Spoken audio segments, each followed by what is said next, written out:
Hi students, कैसे हैं आप लोग। आज हमारा टॉपिक है relationship of biology with other sciences.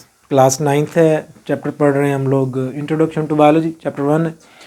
और उससे पहले मैं आप लोगों को ये बात बता देता हूँ कि relationship of biology with other sciences ये भी पेपर में पूछा गया है क्वेश्चन, पास पेपर्स के अंदर। बेसिकली आप लोगों को बताने का मकसद ये होता है कि कौन से चैप्टर में से कौन सा लॉन्ग क्वेश्चन पेपर में अपीयर किया गया हुआ है, ताकि आप लोग उसको अच्छे तरीके से प्रिपेयर कर सको। चैप्टर फर्स्ट जो है आप लोगों का, चैप्टर फर्स्ट इसकी पेयरिंग बनती होती है और ये हमेशा लॉन्ग क्वेश्चन के लिए बहुत ज़्यादा इंपॉर्टेंट रहता है और इसमें से लॉन्ग क्वेश्चन ज़रूर आता होता है।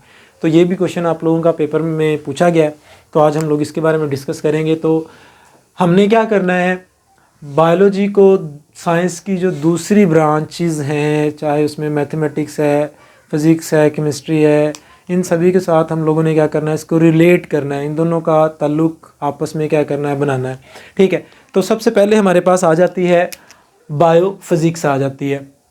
बायो का तो मतलब हमें पता है कि इट मीन्स लाइफ, और लाइफ किन के अंदर पाई जाती है, ऑर्गेनिजम्स के अंदर पाई जाती है। यहाँ तक एक दफ़ा हम लोग रुक जाते हैं।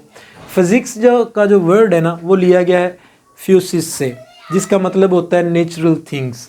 ठीक है, अब फिज़िक्स के अंदर तो नेचुरल थिंग्स बहुत सारी होती हैं। हम बात करें, यहाँ पे एक एग्जांपल लिखी हुई है हमने कि एक है लीवर है। अब ये जो लीवर है ना, ये चीज़ों को बैलेंस करने में क्या कर रहा होता है, हेल्प कर रहा होता है। सेम इसी तरह जो ऑर्गेनिजम्स हैं, लाइक एनिमल्स हैं उनके अंदर, ठीक है, हम हैं, ह्यूमंस हैं, ठीक है, इन एनिमल्स के अंदर क्या चीज़ मौजूद होती है, लिम्स होती हैं, 4 लिम्स और हाइंड लिम्स होते हैं। ठीक है, जैसे हमारे ये बाजू हैं और हमारी टांगें हैं, इन्हीं को हम लोग क्या नाम देते होते हैं, लिम्स का नाम देते हैं। ठीक है, अब आपको पता है कि हमारी टांगें हमें बैलेंस किए हुए हैं। ठीक है, और अगर दोनों टांगों में से कोई एक टांग भी थोड़ा सा उसकी पोजीशन चेंज हो तो हमारी पोजीशन भी क्या हो जाती है, चेंज हो जाती है। ठीक है, अब हम लोग इसकी बात करें तो लीवर जो है ये क्या कर रहा है, चीज़ों को बैलेंस करने का काम कर रहा है। लिम्स भी क्या कर रहे हैं, ये चीज़ों को बैलेंस करने का क्या कर रहे होते हैं, काम कर रहे होते हैं।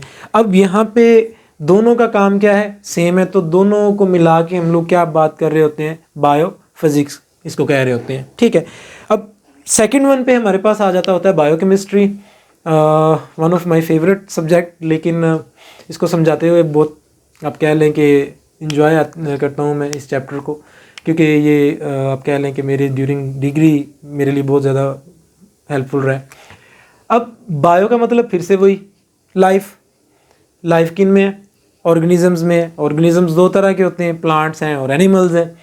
केमिस्ट्री का जो वर्ड लिया गया है वो लिया गया है केमिकल रिएक्शन से। ठीक है, अब ऑर्गेनिजम्स के अंदर जितने भी केमिकल रिएक्शंस हो रहे होते हैं वो हम लोगों ने बायोकेमिस्ट्री के अंदर क्या करना होते हैं, पढ़ने होते हैं। ठीक है, अब मिसाल के तौर पर जो रेस्पिरेशन है, यहाँ पे मैंने लिखा हुआ है सेलुलर रेस्पिरेशन इसको कहते होते हैं।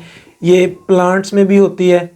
ठीक है, उसके अलावा ये किन के अंदर होती है, ये एनिमल्स के अंदर भी होती है। ठीक है, लेकिन फोटोसिंथेसिस सिर्फ और सिर्फ किन के अंदर होती है, प्लांट्स के अंदर होती है। ठीक है, अब हमने क्या करना है, कर बात रहे हैं ऑर्गेनिजम्स की, लेकिन ऑर्गेनिजम्स के अंदर जो रेस्पिरेशन है ये एक केमिकल रिएक्शन है, वो इनके अंदर हो रहा है। रेस्पिरेशन एक ऐसा प्रोसेस होता है जिसमें हम ग्लूकोज की ब्रेकडाउन होती है, उससे कार्बन डाइऑक्साइड बनती है, फिर पानी बनता है, और उसके बाद हमें अपनी डेली लाइफ की एक्टिविटीज़ को परफॉर्म करने के लिए हमारे सेल्स को एटीपी की फॉर्म में एनर्जी मिलती है। ठीक है, अब ये दोनों रिएक्शंस ऑर्गेनिजम्स के अंदर हो रहे हैं। ऑर्गेनिजम्स के बारे में हम लोग पढ़ रहे हैं बायो के अंदर, और केमिस्ट्री के अंदर हम लोग इन्हीं ऑर्गेनिज्म के अंदर होने वाले केमिकल रिएक्शन की स्टडी कर रहे होते हैं। फोटोसिंथेसिस प्लांट्स के अंदर होती है।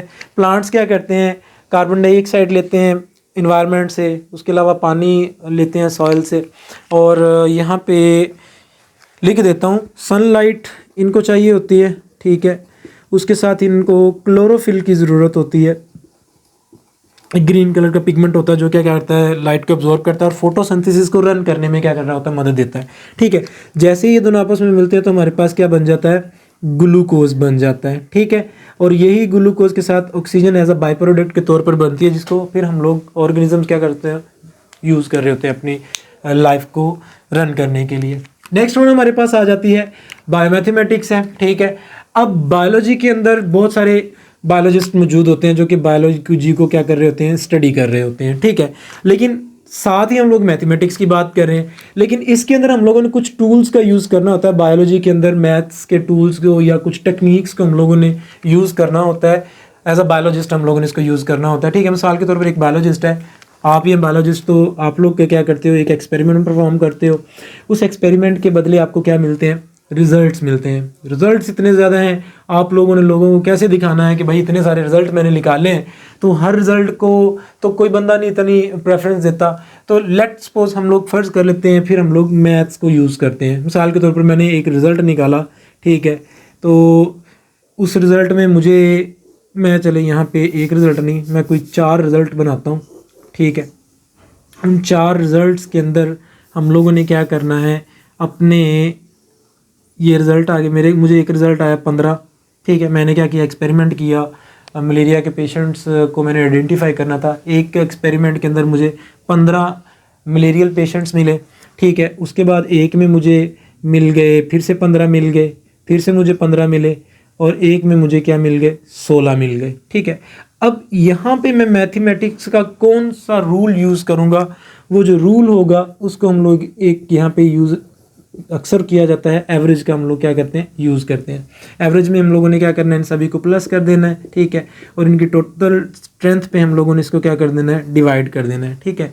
30 और 30 60 होता है, और 61 डिवाइडेड बाय 4 हो जाएगा। जब इसको हम लोग डिवाइड करेंगे तो हमारे पास जो आंसर आएगा ये समथिंग आएगा 15 के राउंड अबाउट हमारे पास आंसर आ जाएगा। तो सारे एक्सपेरिमेंट के बदले हमें एक रिज़ल्ट मिल रहा है जो कि एवरेज रिज़ल्ट है।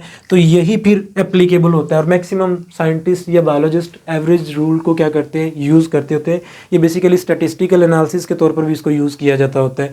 तो आप लोगों ने बायोमैथमेटिक्स के अंदर इस चीज़ को इलेबोरेट करना होता है। उसके बाद आ जाता है हमारे पास बायोजियोग्राफी। बायोजियोग्राफी में यहाँ पे बायोलॉजी का मतलब फिर से मैंने ऑर्गेनिज्म लिख दिया, लाइफ तो बार बार हम लोग पढ़ रहे हैं तो ऑर्गेनिज्म लिख देते हैं। जियो का मतलब अर्थ है, ग्राफी का मतलब होता है ग्राफ बनाना।